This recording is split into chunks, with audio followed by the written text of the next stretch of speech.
Hello, everybody. I'm Mary O'Carroll, Chief Community Officer at Ironclad, and you're listening to Pearls On, Gloves Off.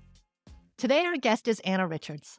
Anna is John Deere's Director of Global Legal Operations. In this role, she leads the legal operations team in its efforts to transform their organization into a truly modern, tech-enabled, data-driven function. As you'll learn in the episode, we're catching Anna only about 90 to 100 days into her new role at Deere. But prior to that, Anna has over 15 years of experience in legal operations, including stints at Autodesk, Zendesk, and Micron Technology. I find it's always nice to get perspective from people who've done the role in different settings because we all know that no two legal ops roles are the same. And while they're always challenging, there are things that you can do differently to set them up for success. In my experience, every GC or CLO really wants to find and hire a legal ops person because they've heard of all the incredible impact that this role can have. They come in with high expectations, which is great, but then they don't necessarily invest in the role the way that they should. In order to reap the benefits of the legal ops function, you really have to scope the role correctly. Hire it in at the right level. Hire someone with true strategic and business acumen. And then be on top of all that willing to invest in tech, tools, support, headcount, vendors, and whatever else is needed to set up the function to become a department of the future. Here we talk about Deere, how they took their time in establishing this role correctly, and what you have to do to get this right. If you're out there considering hiring someone or creating this function, please do listen carefully to what I think is a masterclass in creating the role in the right way. Anna is primarily based out of her home office in the San Francisco Bay Area in California, while much of the rest of the Deere team is headquartered in Molina, Illinois. We talk about how she's able to still build real relationships and make progress despite being one of the few remote employees. I, for one, am really excited to watch what this team is capable of doing in the years to come and hope that we can all learn from that. With that, on to the episode. Hey, Anna, how are you? It's good to see you. Hey, Mary. So good to see you too. So fun to have you on the podcast. I know you and I chatted before. I consider you my granddaughter of legal ops because we have to share this story just as we start. Because you started your legal ops career, your first role in legal ops was at Autodesk, Yeah. and you reported to the head of legal ops, Yeah. who was someone that I had trained in legal ops at my team at Google. Yes. So by proxy, you're kind of my granddaughter in legal ops. Well, you were always this mythical sort of legal ops G, like set standard. Like, oh my gosh, if Mary has said it, it is now Bible in our world and very important. And knew your name as one of the first things I learned. So it's really exciting to be in a position to be able to be where I am in my career, have learned from you, be where I am, to be able to talk to you now. And yeah, hopefully continue to grow that. But it's been so much fun. And yes, it was a lot of passing on through the kind of not generations, but the hiring tenure. Um, Totally. Totally. Well, your career has been quite magnificent. And so you've done now legal ops at 4 different companies. So it was Autodesk and yep. then Micron, then Zendesk, and now most recently at Deere, which is that what John Deere calls himself now? Is just Deere? Deere. We go by Deere. I think John Deere will always be, standing. And Micron was actually where I was prior to Deere. So I stayed in tech Okay. for a little bit. So did the desks, Autodesk, Zendesk, which was great. And then moved into a space that, felt like a change of pace for me to operate at scale. So wanted to see what kind of big company life was like. And now at Deere have found this space that has a nice combination of sort of this tech minded, hungry for best in breed, continued innovation, but also the support of these mature systems and resourcing, which has been really fun to start to get to know.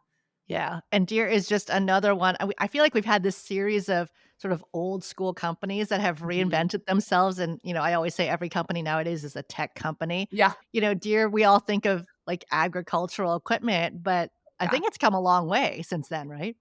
Oh, yeah, they're doing amazing things. I mean, that was my initial, reaction looking at this posting as well. I was like, "Tractors?" But what they're actually doing is incredibly cutting edge with autonomous vehicles, AI crop identification, and then all of the ways that we're mechanizing internally to support our customers. But it is really neat to be part of something that's very close to an actual tangible output, both in terms of the Yeah. machines we make, but the things that those machines do. So Right. to move from sort of this imaginary world, at least to me, of tech into something that you can kind of hold in touch is really fun.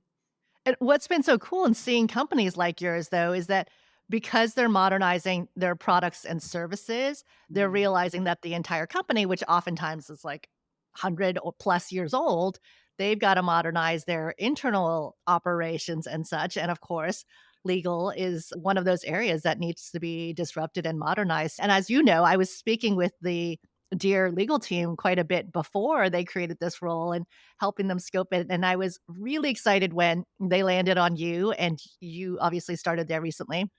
And what you said to me was that you were really excited about the way they set up the role and that you Oh, really felt, you were set up for success. And that is so important. And I don't know, I kind of want to say rare, but maybe rare is not the right word, but it's hard to get it right. So if you don't mind sharing kind of what was it about the way the role was set up in, I guess, your recruiting process as you heard about it, and then now that you're there, it's been validated to you. yeah, 100%. And I think I would echo the rare. I certainly don't have, the largest breadth of experience, but my sort of in a nutshell was joining a team where, it was effective, but maybe not incredibly impactful without a lot of screw turning and sort of internal politicking. Being a kind of army of one, which was amazing, but, kind of fighting my own way forward, Yeah. joining a team that wasn't empowered by leadership and had to sort of scrimp for every like bit of like ground to gain. And now to walk into this role where the team has done everything from, well, let me give you the breakdown, right? They partnered with a consultant to figure out where are opportunities. We think we want this thing called legal ops. What does that mean? Where would that impact the team? So they went Mhm. and they did a survey across the department to say, what efficiencies could we gain? Came back with, I think, 100,000 hours identified of just these could either be, right sized with process, technology, automation. Wow. So that's a business case to start putting together right there. They also had Wow. some huge initiatives that are tied to company objectives. So again, working to be this tech company, which I think enables some sort of SaaS model. And we have a goal to be 10% recurring revenue by 2030. So in order to do that, we need things like CLM and these very legal driven, but cross functional and enterprise wide impactful projects. So who's going to lead that? And I will say that my colleagues at this company are the kindest and smartest people I've ever had the pleasure to work with. And that combination is amazing and it's empowered so much. And that said, they put in the sweat equity to get this position created and this team created. So Right, they right. had this survey output with the sort of business case with the savings and the efficiencies that were coming in, as well as, these things like what are we going to do with technology? How do we prepare ourselves to be the legal department of the future? Who's thinking about these things? How are we organizing it? They went on a sort of roadshow, not only within legal, which is about 300 folks globally. So it's a big team to wrangle and sort of get pointed in the right direction, but all the way up to the C suite. The CEO signed off on this plan and this program and to champions within the business. And so we had people who were coming up to me, I barely was connected to, like understanding the whole background and the genesis of this role, excited about the responsibility that this team would be taking on. The other thing that I'll say was a really key input was a business transformation that had happened a little bit prior to my arrival, but which had enabled the formation of this team, which is really in alignment with IT into this agile transformation. And Hmm. so, as groups have functions like operations to align to Scrum teams, you get these resources in a way that you never would have been able to partner with IT before. And I think, my experience and a lot of my colleagues' experience has been fighting for any sort of time on an IT team's calendar, let alone road mapping. And at this point, I have a product manager who is, oh, first of all, I will always ask for a product manager from now until forever. Never have had the privilege to work with someone who's dedicated in that way in ops and legal ops. And she's amazing, both with experience at Deere, but also the work that she does. And through her, we're aligned to a 5-person Scrum team called the Justice League that supports legal tech stack and the initiatives that we want to get done. We still have to partner with the enterprise resources for road mapping and the larger scale implementations or new APIs or things like that. But our skill set is deep with this team, and it's really neat to have Wow. those resources aligned. That tech team, that whole partnership already existed before your role, obviously, in legal ops was It formalized. did, but only barely. So it's Okay. brand new. I met with our IT leader as part of the interview process to talk to her to make sure that there was alignment in the way that we were thinking about legal tech stack and tech generally and where the enterprise is going and where we call legal GLSG, Global Law Services Group at Deere. So if I switch up acronyms, that's what that means. But yeah, wanted to make sure that technology partnership was clear and effective and is something Mhm. where product manager has daily stand-ups with their scrum team. They're working on different sprints. We're closely aligned on what we're working on, but it really has matured the function in terms of our road mapping thinking where I'm now hiring for a process and automation specialist who we already have tech kind of like nuts, bolts, and major initiatives covered. Let's go do the new innovative stuff and somebody who's purely focused on bringing that into the team. So I've skipped over some steps, Mary, but that's so I've got the interview process I think you'd asked me about. But hearing how well the team had kind of set this up, I tell my manager all the time. So I report into our corporate secretary, head of corporate. So not the GC, which was an Mhm. interesting sort of positioning. I was something that, was a bit of a flag, wanting to make sure that I was impactful in the work that I was going to be able to do, and having seen that been roadblocked with reporting structure before. But because my manager was the one who sort of led the charge on this innovative new team, and because there was such a close relationship with our general counsel, and because she was so bought into legal operations, it felt very comfortable to come in and, take it knowing that there was a growth path for me and that the impact that I wanted to have at this point in my career was there, and to be working at the scale of the company. It ended up making sense for me and the reason that I moved forward with it. But I tell him all the time how spoiled I feel in this role. Like, the team is excited. I think there's always change management, but they're change adept and excited about it. There's Yeah. buy-in across my business partners and stakeholders. We got walked onto two really sexy projects. So we're doing CLM implementation enterprise-wide, and we're doing this efficiency kind of recapture. Our slogan is on our way to 50K. So we've committed to 50,000 hours of savings by 2026, and we're Wow. getting to Wow. lead the charge on brand new stuff. My function is brand new here. We had a whole kickoff in January to launch globally.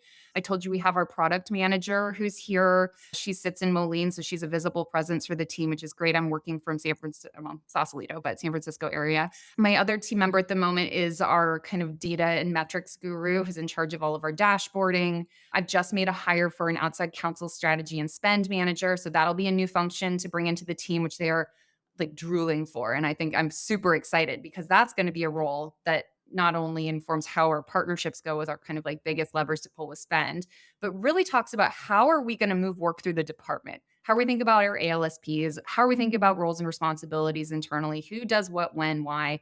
It's going to really mature our business acumen to be able to tell our story so much better. And then this final role that I have for FY24, which ours ends in October, is going to be for this process and automation specialist. So again, looking for somebody to come in and sort of really take over the really cool advanced technology arm and strategy within the team. So excited to partner with that and see what comes of it. That's amazing. There's so many things I wanna touch on and go back to. Okay, let me organize my thoughts, but number 1, I wanted to comment on the fact that you are not reporting to the general counsel, which, Mhm. I know, we always tell everyone the best practice is that this role is created to report to the general counsel. Now, I've also said publicly that's best practice. That doesn't mean it Mhm. always makes sense for every single organization, and I'm a big believer that it still can work as long as you set it up correctly. So, in Mhm. larger organizations, I think if it's a small organization, you've gotta be with the GC because, like, you can't be too far, I mean, if it's small. But in a larger enterprise organization such as the one you're in, the GC or the CLO already has a ton of responsibilities. And if there is somebody who is passionate, who is excited, has been thinking about this for a long time as the deputy, I think it makes great sense for the legal ops leader to report into that role. But that's because there's an intention, there is an understanding. What I don't like to see is when it just gets shoved under a miscellaneous person because that person doesn't have as much reports or that person has bandwidth or, doesn't have Yeah. as much scope as the other deputies. So let's just shove legal ops in there. Mhm. That is where I don't think it is set up for success. And, oftentimes we see them just kind of flailing because they're not set up properly to get into Yeah. the leadership suite. So I think the way that you're set up is great. And you've already said that it's working well for you. Yeah, it's working very well. And to your point, the intentionality was very much there. Also, the passion that I have from my manager about the work that we are doing is what will drive this. I have full So confidence huge. that he is Huge. representing everything that we care about at every level that he's interacting with. He's been key in introducing me to business partners. I have the buy-in. And honestly, that's a big part of my job too, is to continue to build on the momentum that he's started me on, is Yeah. continue to build those bridges across the business, continue to show the value. He's teed me up and it's my turn to sink the basket. I'm probably mixing sports metaphors, but you know what I'm Yeah. trying to say. Yeah. But that means that person is exactly the perfect person for you to be reporting to because he or she is Mhm. introducing you, getting stuff out of the way, making sure everyone knows how important it is. So that's fantastic. The other thing I wanted to touch on is the idea of the product manager. And you said from now on, I'm going to insist that I have a product manager. Tell us a little bit more about what that means in the context of legal ops. Yeah. Well, I have always, technology is inextricably linked to the operations space, and it's something we need to understand, have a good handle on, be working to manage. The care and feeding of it is sort of, it depends on who's on your team. Like maybe it's Mhm, something we own internally. Maybe it's something that's outsourced to IT. Maybe it's something I've been in roles where I make a point to make sure that IT owns it because my team doesn't have the skill set or resources of like hours available to manage it. So to have somebody who's in our tech stack, intimately acquainted with not only the sort of the technical requirements, but also interfacing with the people who are doing the work to keep it up and running. And now mhm, working through RFPs and thinking about, long-term strategy around build. Her job is to understand the mechanics of what it takes to get it in running, if it makes sense given where the industry is going, given where that kind of space and tech is going, how it might fit in against other things that the enterprise already has and we could just mhm. make better use of. But, certainly the trimming and streamlining, but really this optimization effort, which, we're coming in slowly. I'm not sure everybody would agree with my statement on that. I feel like we're moving fairly conservatively. We're like sort of finding opportunities in e-billing, for example, which isn't directly under me quite yet, but we're working on getting the bits and pieces there. And I think that we'll move in that direction as we kind of continue, at least for the technology, seeing the opportunities for optimization, getting involved with the vendor partnerships in a way that, might not have happened otherwise. And making sure that the troubleshooting is happening so we service our customers well. Our global team is set up to, Elliot's not our only point of contact, but through her, we've got somebody who could answer the question, whether it be on the Scrum team, the vendor, or her. She helps to raise the issues that we're seeing and be the canary in the coal mine. And it's just been absolutely indispensable as we're getting into this enterprise wide CLM effort, as we're thinking about roles, requirements, what we should be looking at. And she brings just such a breadth and depth of experience in using tools herself, tools and technology, that she can be sort of that first pass. So What is her background if people wanna hire someone like this? Where did she come from? oh my gosh, Elliot's a magical, sparkly unicorn. I don't even know what to say. Like she has been all over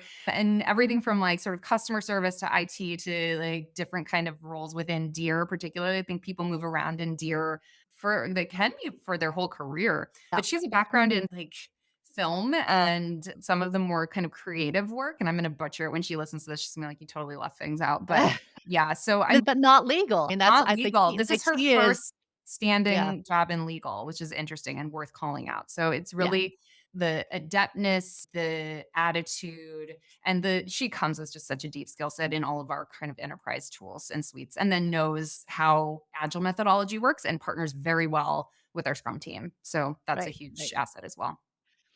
And how do you think, because I think it is, this role that you're describing as a product manager is Mhm. different from what is traditionally called a project manager, Yeah. or even what I often think is really important on teams is a program manager. Mhm, mhm. Are these different in your Yeah, view? it's a great question. And honestly, in my head, I've had another title with that, which is just sort of legal technologist and like somebody who's going to kind of come in and own this. I think the project manager, yes, is definitely discrete from a product manager. Owning a project is going to have a beginning and an end, and there's going to be materials created along the way that are hopefully organized and usable and stored appropriately. And there's lots of stakeholder management. Change management is different than project management, but that is a piece of it that's considered. And there's a communication arm, which again is woven in, but could be a whole separate thing. But Yep. like thinking about these discrete beginning and endings versus a product manager where there is a tie to a particular tool or tool set,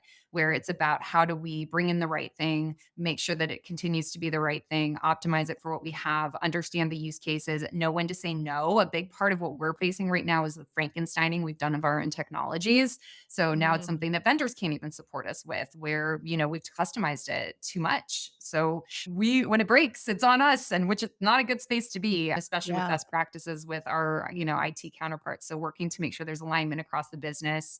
I don't know that I can speak eloquently to program manager. That to me, I think is another level above where a product manager might be. Something where there's multiple product managers under that program manager is how I've kind of seen it, but not something I've interacted with super intimately. Yeah. Okay. Interesting. Okay. Next question I had, given how long have you been there now at Deere? Not very long. Just over 90 days. I think I'm 90 into my, days. like, Okay. 3-digit day count at this point, yeah. Okay. That's crazy because we're going to get into kind of the first 90 days, but you're already adding headcount and you're Yes. already building more of a team. And that is really hard. I mean, you just said, previously you've been party of one for, Oh, how long we all started as party of one for a really long time. mhm. And then getting additional headcount, the first one, the second one, the third one is hard, sometimes impossible, and we end up relying on vendors if we can get the budget, if we can get the headcount, great. What was that journey like for you? Were you already told when you showed up that you would have a bucket of headcount, or did you have to fight for it? Like, how does this Yeah. happen so quickly? Oh, Tell us your Mary, secret. I wish I had a secret. My secret is I picked an awesome team to join. Honestly, this is what I mean when I say I'm spoiled. I walked in and they had made a business case not only for the function and for my role, but to say for this person to succeed as a head of legal ops at Deere, these are the resources that they need. And they had gone to Wow. bat, and we had the allocation set aside for the headcount salaries for these other roles. So I'll have Wow. two net new roles, plus Elliot came out of that, my product manager, plus me. So this team that was non-existent at the beginning of the year, we're going to have a legal ops week in June with all five of us, hopefully in seat and hired. And that's all thanks to how they set up the business case and where they were able to get the buy-in. I will Okay, also this say this is that great. business case, yeah, it was a multi-year process. And It Deere doesn't was. move super Yeah. fast, but you know this because they brought you in and they talked to lots of people. They did their homework. Like I said, kind, smart, super smart. But it's so wonderful to really see people. And even as we've had, Deere's going, you know, out into the economy like everybody else. Everybody's looking at like, how do you save money? How are we being conservative with things where we need to be? And I think that there's always a risk of, yeah, you can say you get head count, but are those dollars guaranteed? And again, to the credit of my leader who's going into meetings and saying, we know this hasn't been filled yet. And if we really are going to do what we got approval to do, that we need to stick to the plan and we're not willing to sacrifice these allocated headcounts. So yeah. I'm That's still moving amazing. fast though. I'm not going to Yeah. guarantee it, but yeah. You So, gotta move fast when you have headcount yes. because you never know when someone's gonna take it away. So I always tell people, as soon as you get it, hire as Yes, fast as you can, exactly. right? This gives me so much hope, and thank you for being here and telling the story because, one of my missions in life is to make sure that we continue to educate general counsels and CLOs about what this profession is, what this role is, Mhm, and how to set it up properly, and the mhm, fact that there's a company out there that thoughtfully, for a long time, you know, thought about what they wanted out of this role, what the impact they wanted out of it to be, and setting it up such that, this person could come in, hire the right person, first of all, but also mhm, set them up so that they could have the resources to run quickly and to have an impact quickly versus, oh, we're going to dip our toe in it, figure out how it goes for the first year, see if there, anything good comes out of it. And we all know some of these projects like CLM at a company of your size takes a very long time and there's a lot of stakeholders and you can't expect someone to come in and in 90 days, be able to show some value unless they're given resources and runway and the ability to make decisions and to learn and do all that. So it's mhm. just a huge pat on the back to the folks at Deere for doing Yep. this correctly. And I hope that this is a model for others and other GCs, CLOs. If you're thinking about this and wanting to do it correctly, please look at Deere as a model for this. I'm going to Mhm. volunteer you to speak with Anna Happy or to. Yeah. me or anyone at Deere because I think that the thoughtfulness behind it really is going to pay off in the long run. And look, everyone's going through a tough economy and everyone's thinking about how to transform. And the easiest thing to do is just cut. Mhm. But what is really the right thing to do is to be smart about where you're investing because of, like you said, the 50,000, the 100,000 hours that can be saved. That Mhm. is a huge impact for a very small investment of, of this team's time, and that's just what you can do, before what did you say, 2025 or 26 or whatever 26. Yeah, yeah, absolutely. the year is, right? And then it doesn't stop there. There's more value to be gained. Yes. So just it's great. And I want to now go back to you've just told us a million things that you're working on, kind of all the scope of the role. And you've only been there, 95, 100 days or so. Yeah. Most people start their 90 days going in and listening and learning, which I'm sure was a big part of what you did. But again, you're able to start running, A, Yeah. because of your background, because they hired the right person who has experience, but B, because they get it. They set it up successfully. They're introducing you to the right people. They're helping everyone understand the importance of what's happening. So yeah, I guess walk us through the first 90 days. How did you prioritize? Did they come in with, here are the things that we want you to work on? Or was it, Anna, come in and tell us what you think? Yeah, a little bit of both. It's yes, listen, learn. Huge piece of my life. And I don't think I've had a blank spot on my calendar for 3 months, right? Like it's been intros and just asking questions. And everybody Right. always tells you to do this, but why do we do it that way? And so it's been really interesting to sort of figure out the landscape here. I will say Deere has been doing legal ops. They've just been doing it via committee. So Right. for me coming in, I have these sort of discrete areas to look to say, okay, how far have you been able to take the ball down the court? Does it make sense to continue to engage? My function is here to centralize this work. So you get efficiencies of scale that way. We have a ability to disperse it globally. We have ability to standardize. We have ability to pull data, and that data is power and all of this good stuff with it, but sort of figuring out how far things had gotten, where opportunities existed, and then being really vocal. I sit remotely in a company that's gone back to the office 4 days a week. And it's a very tight knit community where people might be there their entire career, right? So I have to be pretty loud. I have to be pretty engaged. Luckily, Yeah, this that's is hard. well, yeah. I was gonna say, luckily, this is just sort of my personality and that's helpful in this scenario. But There is. it's a lot of on time. And then then you have to start maybe deciding where you want to pull some like levers to move things around and to start doing things differently. You know enough and you've seen enough at this stage in your career to say, I know there's a better way to do this. Let's look at it a little bit differently. And some of it was seeded. Like we knew the CLM project was happening. I got brought in to, put some focused effort on it and to direct that to move forward because it's been, gosh, it's just been so much work for so many people for so long. And it's now at a point where it's becoming very critical to complete. And so my team gets to focus on that like Yeah. pretty solely versus having everybody do that in addition to their massive day jobs. Right. So I knew that was there. And I knew there was this 50,000 hour goal. There was no prescription on how we would get there. And, there were all these people to meet. So those things were sort of what I knew walking in. We also, and I've done this in different ways, and, Mary, I'm curious as to your thoughts, but you need to somehow understand what the department cares about, where they see the opportunity. It's well and good to hear that there's all of this time that they've identified to save, but what exactly is that comprised of? How do we start actioning that? How do you compile a list of it? What are you doing to recapture and like document those savings along the way? So my team launched, and again, credit to the team that set us up. This was in process before I came in, but launched something they called the idea funnel, which is a SharePoint form that brings in kind of crowdsourced ideas from the global GLSG team to my Mhm. team to then say, these are where we think we see opportunities for improvement. Can you please help? Basically, which it's wonderful and we get insight and we learn things and it facilitates conversation. And now we have to triage it and manage it and assign it and close it out and make sure communication is happening and all of that good stuff. It's great to be working with ideas that are kind of coming in naturally. And through that, finding things like, oh, we are thinking about doing a global rollout of e-billing, but nobody's had conversations with AP about foregoing POs.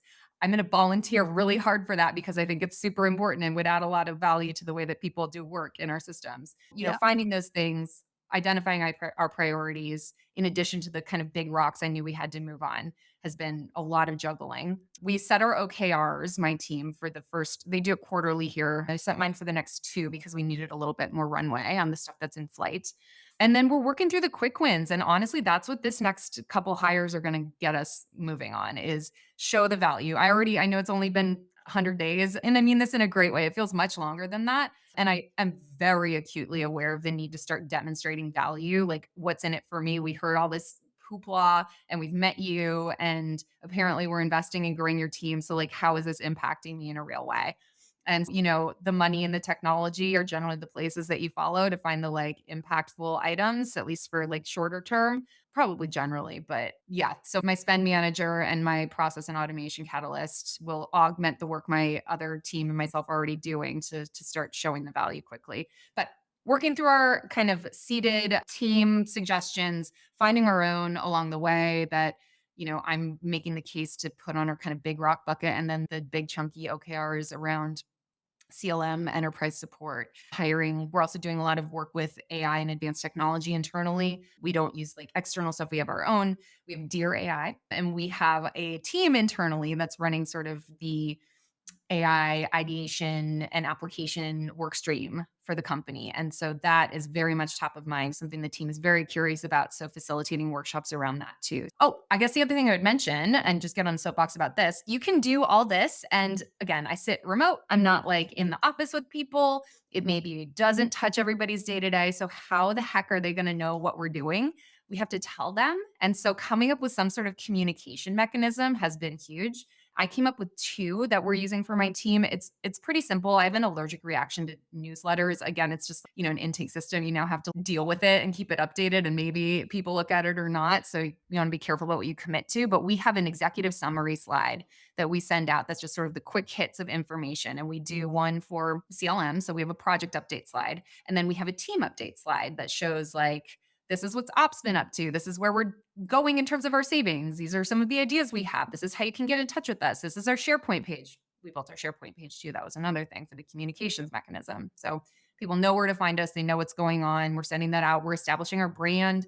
We've got a tone that's different than maybe the rest of the department. I don't know. I think we're like the super fun, cool team, but I'm biased. So the communication is really key. I'm curious as you've defined yourself. So as you've already mentioned, all the stuff that you're focused on is really big, meaty, Mm, high priority, move the needle type stuff. You're not, and I don't know what's coming into your request list that, maybe that has like little stuff. And I know that the plight of legal ops, we're always like, that's not what we do.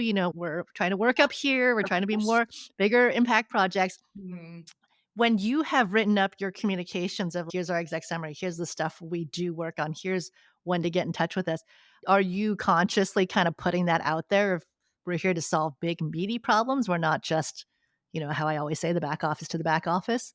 Yeah, it's a great question. And yes, same, so aligned on that and so conscious of this.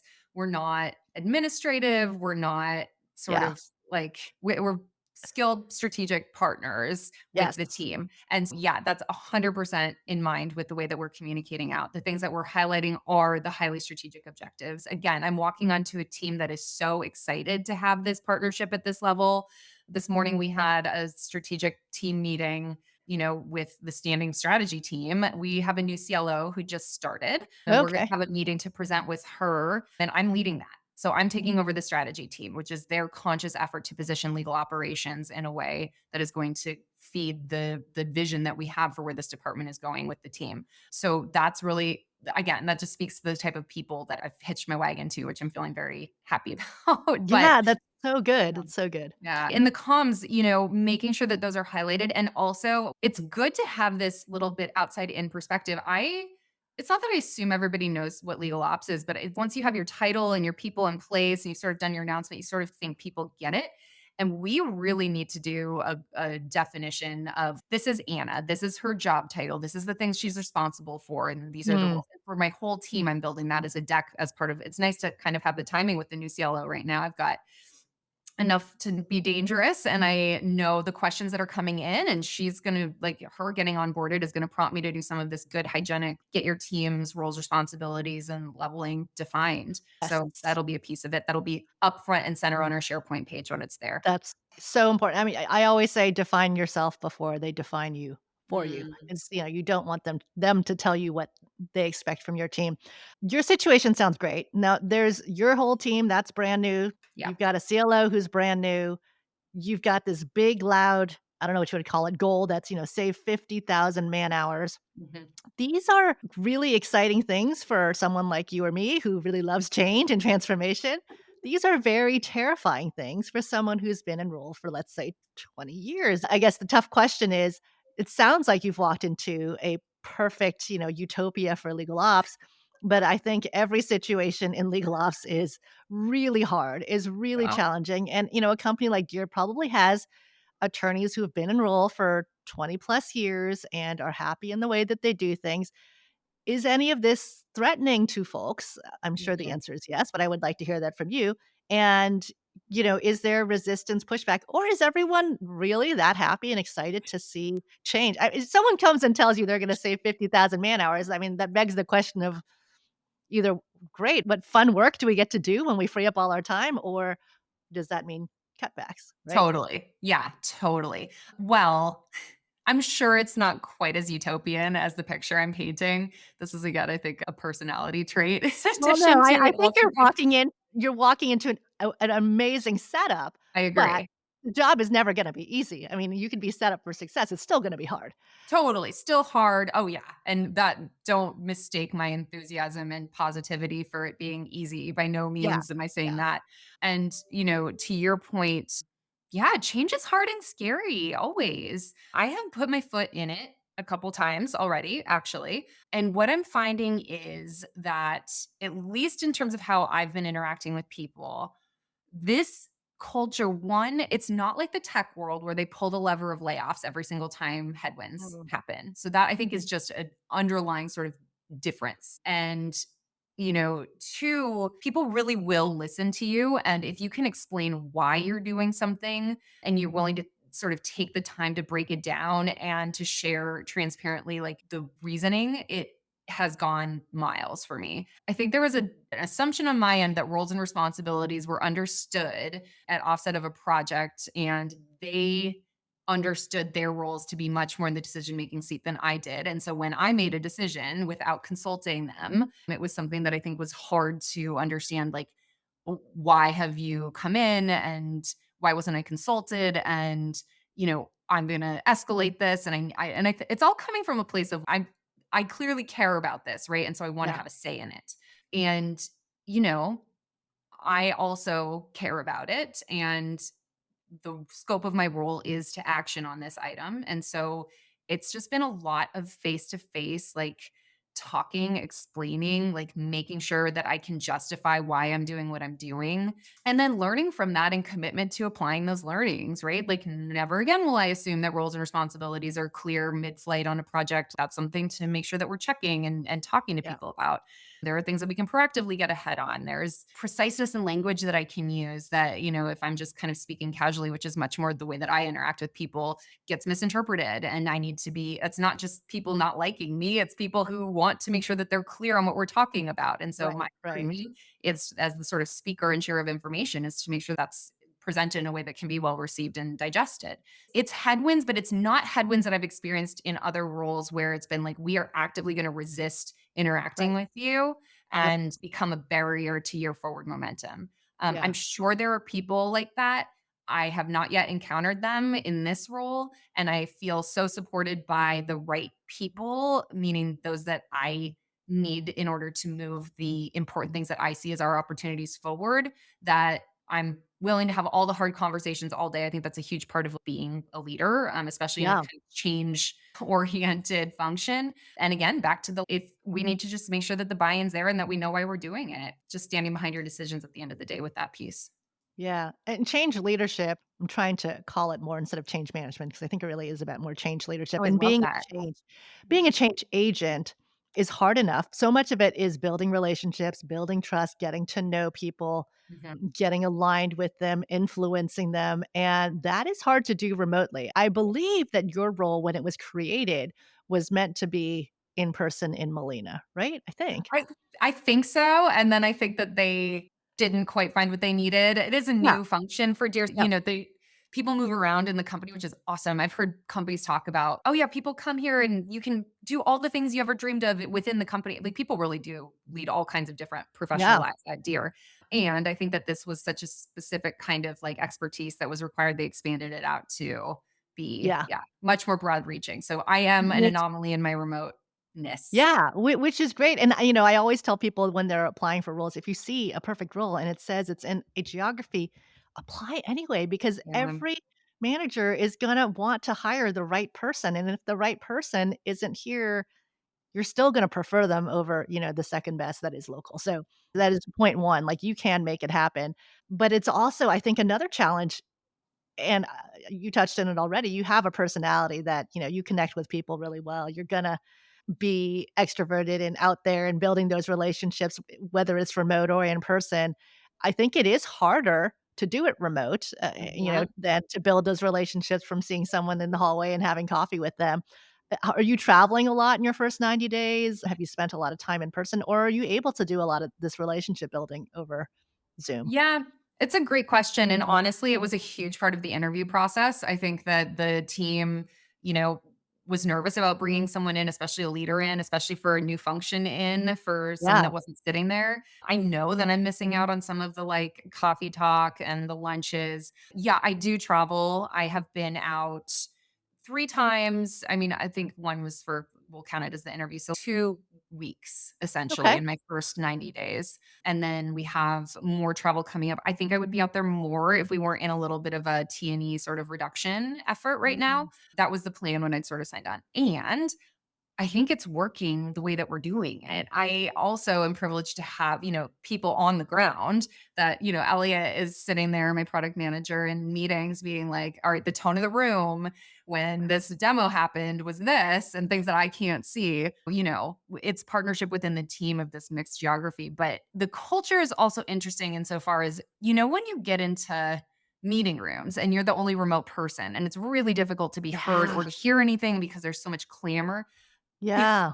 People at Deere tend to sit in their meetings during meetings, even if they're co-located. And so I don't feel any different on a Zoom from California than if I were in a meeting room in Moline, but on my own dial into a call. So You mean somehow, all of them are on their laptops so you can yeah, see their there's faces not on. been many meetings where it's been, conference room against Zoom. Oh, So for interesting. whatever reason, that culture still exists there. That's frankly facilitating a really nice, like equalizing environment for me.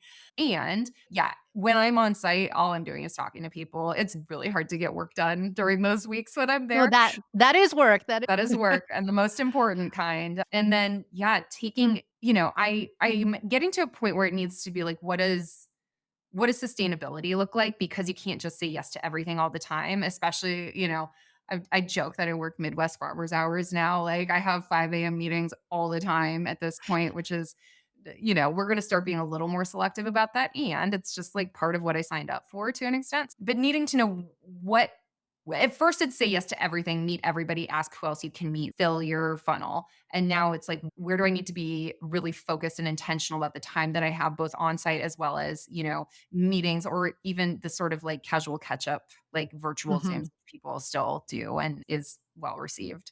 So it's an interesting developing story. I'll keep you posted on it, but I think so far it's not been a barrier. And frankly, we're a global team.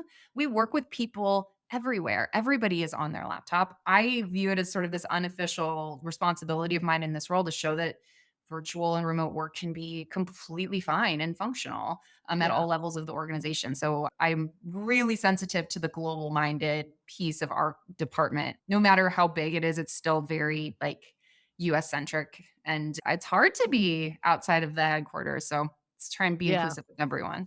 Yeah, yeah, that's huge that you're thinking about that. Okay, and what's on deck for the next 100 days? Well, we have to meet and greet our new CLO. Kelly Walker has started as a John Deere's new chief legal officer today. So very excited to get her onboarded and up to speed. Do you have a GC and a CLO, or is she the both? She's the functioning head of Okay. both. Yeah. And we should talk about titling at sort of C-suite level because that was like, I think a piece of a change that we've got. We were going from a GC to a CLO, but she will be, I'm sure, drinking from the fire hose. And I'm hopeful that our team will be instrumental in getting her up to speed quickly, right? Let's Yeah. talk about what data would be helpful for making decisions. Let's corral the sort of like information that you need. Let's present this in a way that's digestible. I sit, cross-functionally in legal, so let's pull all these threads together. Very excited to be I also as part of this and having done a chief of staff role in past, there's pieces of that I hope can come in handy and into play. I'm Yep. facilitating leadership meetings, which means I get to sit in the direct report group leadership meetings, which is important, as well as some of the interactions that I have with her supporting staff and, the leader supporting staff across the business to get insight into where those overlapping projects are happening, what she might care about. So yeah, that'll be a big thing, is making sure that both Kelly's up to speed as well as my leadership team feels supported in getting her what she needs, because they're going to need reports. They're going to need information on things. Their priorities are going to change. They're going to need to facilitate different kinds of like strategic meetings, thinkings around OKR updates. So supporting and enabling all of that effort, getting my new team members up to speed. So we're going to be on site in June. I want to do kind of a deep dive mission vision setting for legal ops. This is in preparation of a global summit that we're going to have in September. So we're presenting there, which I'm super excited about. We have big strides we need to make on CLM. And in the next 100 days, I hope we have a contract signed. That might be wishful thinking, but at least close to something like that. And, really trying to think about the application of AI. So we have these ideation workshops happening at the end of May, where we will be coming back after doing this design thinking effort, which I think is going to be very uncomfortable for a lot of people, but very interesting, to have really like applicable ideas that we can use in GLSG. And it will be supported not only through the sort of like citizen development that our team has done, but our partners in IT who are leading these workshops. So again, yeah, the idea is great, but if you actually have the resources to action it, that's where the power comes. So really Yeah. excited to start seeing the output of that. That's amazing. I think when you've moved from the GC to the CLO role within your company, not you, but that role has changed. Yeah. Does it have more responsibility beyond legal? That's usually what I see is at the CLO level, there's compliance, there's privacy, there's communication sometimes, PR, like other things. Interesting. This was a discussion this morning too. I think that I don't think right now there's a change in responsibility. I do think that there is a perception component that this is somebody who is on C staff with a CLO Got it. title. And so influence is potentially top of mind with some of this. So we'll see kind of where things go. We're seeing a lot of that. So, to be curious to see how it all Mhm. unfolds and how it affects your role in supporting that person. Listen, Anna, this has been fascinating, amazing, and like I said in the Oh, beginning, so glad that you were here and willing to share the yeah. story of, everything that Deere has done kind of prior to you joining, and then what you've already been able to do in such a short amount of time, I think is a testimony to making sure that the role is brought in and the right person's Mhm. brought in. So, just thank you. It's really gives me hope. Thanks, Mary. It's such an absolute privilege to be here and speaking with you. And yeah, happy to talk to if there are any questions that come from this. But the difference in being able to actually action the investment of a legal ops group versus just the lip service to it, I feel lucky every day. I'm having the Yeah. most fun I've ever had professionally in this role. I think it's all credit to how the team set this up. So watch us Right. go. Yeah, that's great. I was gonna say we're all gonna watch you and watch the team and watch the success. So we're gonna be checking back in with you and can't wait to see what you're able to do there. Thanks so much, Mary. All right. Thank you so much for listening and thanks for being here, Anna.